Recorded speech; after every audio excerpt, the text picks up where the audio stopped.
다 함께 기도하심으로 10월 23일 수요일 매일 예배 시작하겠습니다. 기도합니다. 하나님 아버지 감사합니다. 죄인된 우리 하나님과 단절되어서 죽을 수밖에 없는 그러한 죄인이었지만 예수님의 십자가에 보혈 흘려 죽으심으로 또 사흘 만에 부활하심으로 하나님 우리가 새 생명 얻고 영생을 누리는 주님의 자녀가 되었습니다. 이 모든 구원의 축복이 하나님의 은혜인 줄 믿습니다. 오늘도 그 구원받은 주의 백성으로 나와서 예배하게 하시니 감사하고 오늘도 하나님께 나와서 말씀을 통하여서 세임 없는 귀한 시간 될 수 있도록 인도하여 주시옵소서. 우리를 세상의 빛과 소금으로 부르신 하나님, 정말 우리의 삶 가운데 연약하고 부족한 부분이 있었다면 먼저 회개하며 나아갑니다. 참 부족하고 연약합니다. 예수 그리스도의 하나님 은혜가 아니면 주님 앞에 나아갈 수 없는 죄인임을 고백합니다. 오늘도 예배 가운데 예수 그리스도의 보혈의 공로를 의지하게 하시고 그 보혈로 우리를 덮어주시고 우리의 연약한 죄를 악한 죄를 깨끗게 정하게 하여 주시옵소서. 그리하여서 정말 예수 그리스도의 향기가 되게 하시고 복음의 메신저가 되게 하시고 축복의 통로가 되게 하셔서 아름다운 그리스도인의 모습으로 살아갈 수 있도록 날마다 힘을 더하여 주시옵소서. 예수 닮기를 간절히 원하고 바라고 소망하는 주의 자녀가 될 수 있기를 간절히 소원합니다. 하나님, 무엇보다 우리 안에 예수님의 마음을 허락하여 주시고 정말 한 영혼을 귀하게 보시는 그 예수님의 마음을 우리도 받아서 아직 믿지 않는 주변의 우리의 식구들과 친구들과 가족들을 위해 더 기도하며 하나님 이들을 주님께로 이끌어갈 수 있도록 주님 인도하여 주시옵소서. 하나님께서 우리가 오늘 드리는 이 예배 결코 길지 않은 시간입니다. 하지만 이 시간에 주님께서 임재하여 주시고 놀라운 은혜 말씀이 우리에게 들려지게 허락하여 주시옵소서. 그래서 이 말씀이 오늘도 우리가 살아가는데 힘이 되게 하시고 이 일용할 양식을 통하여서 우리의 삶이 늘 감사와 기쁨이 충만케 허락하시고 하나님만 바라보는 귀한 우리의 삶이 될 수 있도록 함께하여 주시옵소서. 오늘도 모든 예배 가운데 주님 함께 하시고 홀로 영광 받으시기 바라옵고 예수님의 이름으로 기도하옵나이다. 아멘. 찬송가 546장 함께 하시겠습니다.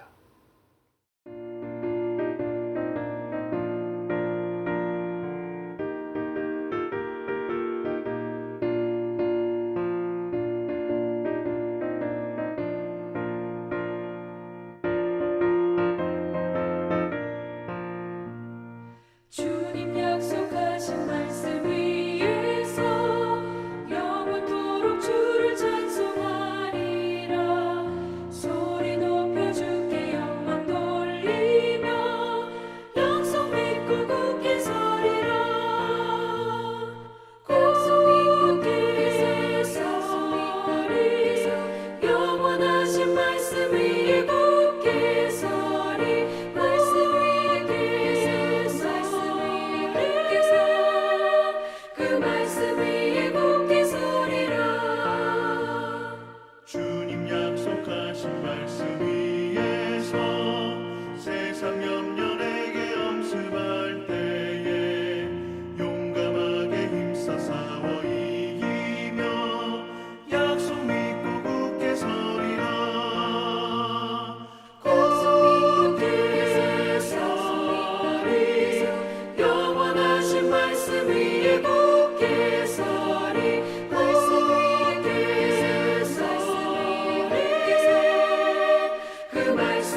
주시는 말씀은 갈라디아서 3장 10절부터 18절까지의 말씀입니다.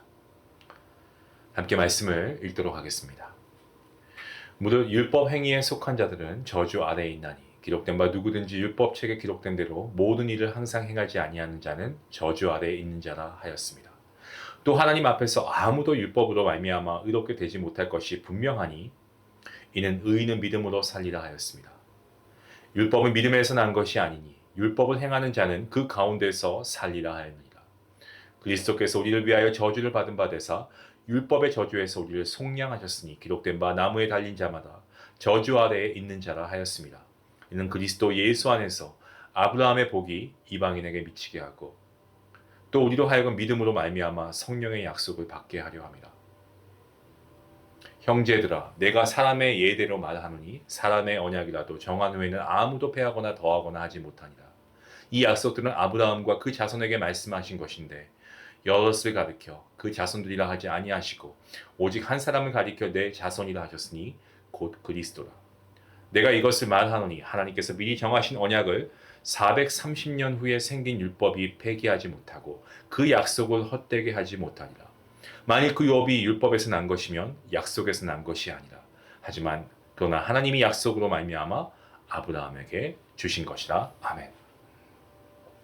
어제 매일 예배에서 저와 여러분 14절까지 묵상을 했습니다만은 오늘 이 생명의 삶 있는 본문을 다시 한번 보고요.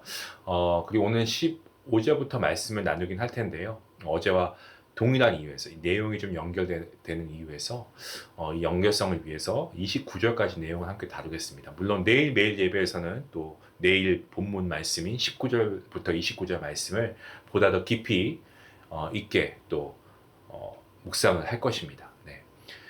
어제 매일 예배를 통해서 이 구원은 율법의 행함으로 얻는 게 아니고 하나님의 은혜로 듣고 믿음으로 얻은 것임을 우리가 함께 말씀을 통해 확인했습니다.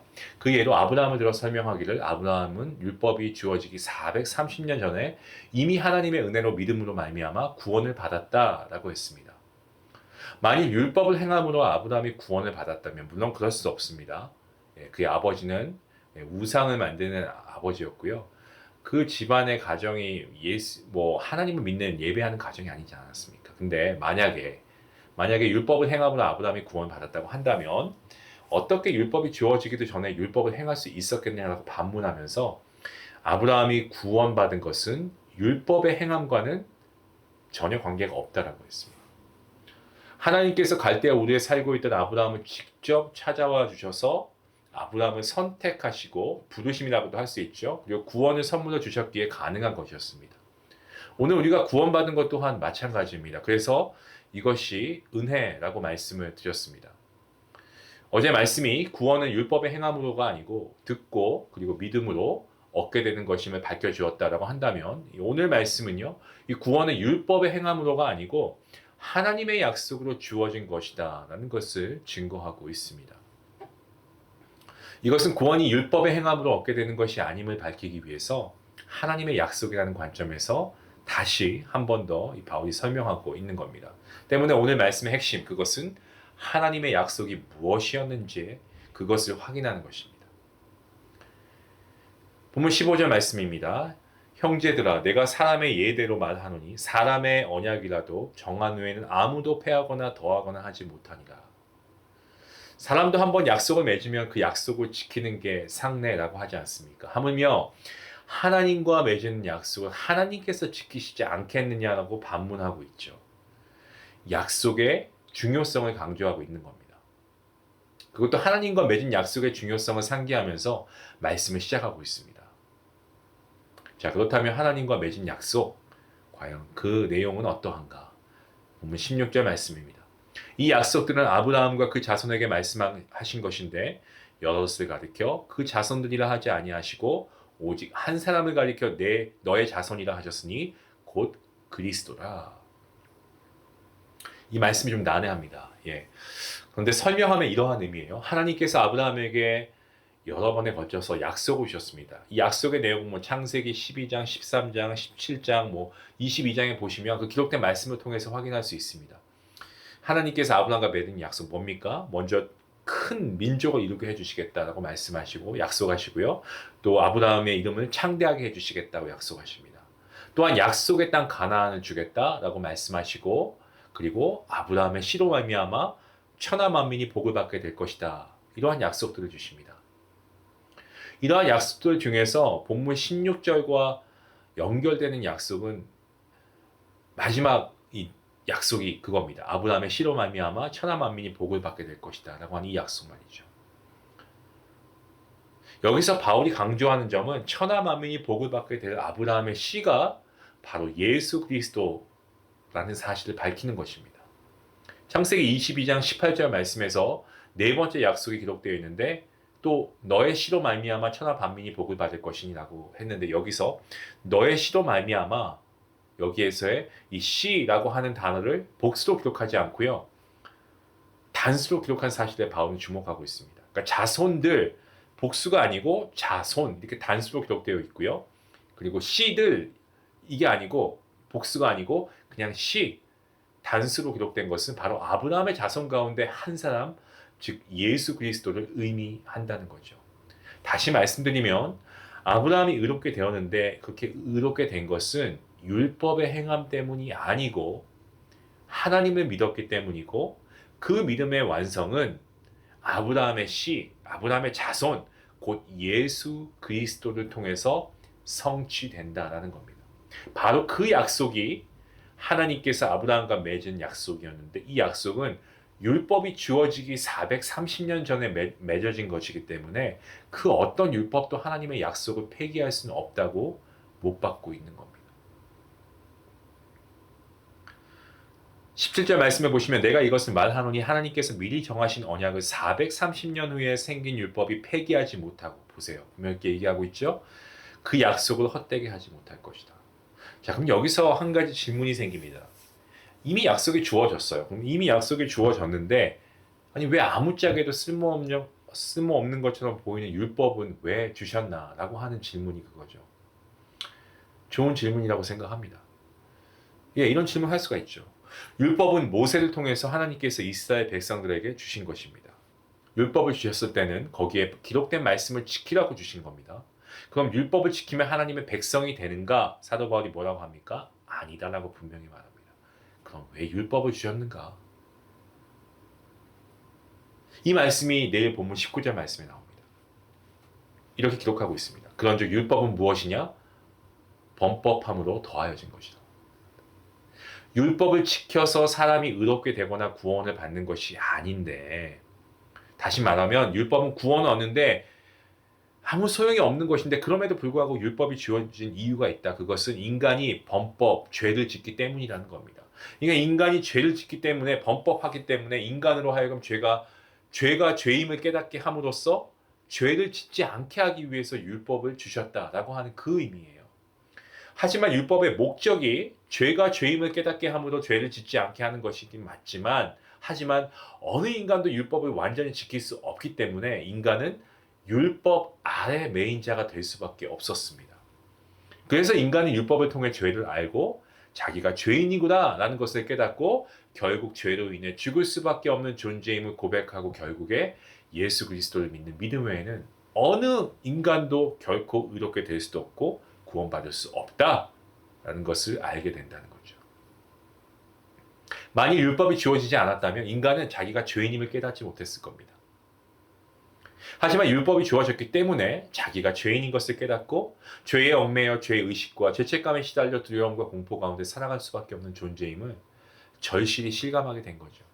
그래서 율법은 인간이 죄인인 것을 깨닫게 하고 예수 그리스도를 믿는 믿음 외에는 어느 인간도 의롭게 되거나 구원받을 수 없다라는 이 사실을 예수 그리스도께서 오시기 전까지 한시적으로 주어졌다는 거죠. 그 사실을 알 수 있게끔 말이죠. 내일 본문입니다만 23절과 24절 이렇게 말씀하고 있습니다. 믿음이 오기 전에 우리는 율법 아래 매인바 되고 계시될 믿음의 때까지 갇혔느니라.